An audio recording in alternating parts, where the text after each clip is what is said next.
Monsoon बारिशें तबाही मचाने लगी। कोहाट की तहसील दरा आदमखेल में बरसाती नाले का पानी घर में दाखिल। तहखाने में सोए 11 अफराद डूब गए। मरने वालों में खवातीन और बच्चे शामिल।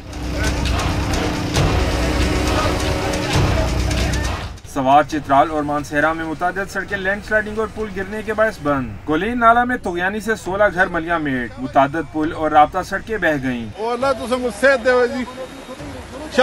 ऊपर जाओ, अम्मा के पास जाओ। PDM में रिपोर्ट के मुताबिक खैबर पख्तूनख्वा में मुख्तलिफ हादसा में 13 अफराद जाँ बहक और 6 जख्मी हो गए। बारिश और सैलाबी रैलों से मुख्तलिफ अजला में 16 घरों को नुकसान पहुँचा।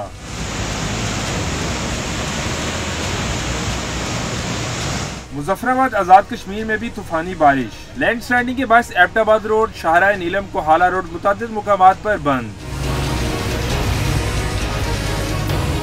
शदीद बारिशों का सिलसिला इस्लामाबाद और पंजाब के मुख्तलिफ शहरों में भी जारी। इस्लामाबाद में छत गिरने से 2 खवातीन दम तोड़ गयीं। पीर महल में करंट लगने से 3 अफराद जाँ बहक, 3 जख्मी हो गए। फैसलाबाद में गोदाम की छत गिरने से 2 खवातीन जाँ बहक और 3 जख्मी हो गयीं। शहर कायद में भी बादल जमकर बरसे। चंद घंटे की बारिश ने इंतजामिया की कारकर्दगी का पोल खोल दिया। नशेबी इलाकों और मुतादिद सड़कों पर पानी जमा। हैदराबाद समेत अंदरून सिंध में भी बारिश का जोरदार स्पेल। कई इलाकों में पानी घरों में दाखिल हो गया। सक्खर और बदीन समेत अंदरून सिंध के कई शहरों में बारिश से अर्बन फ्लडिंग का खदशा।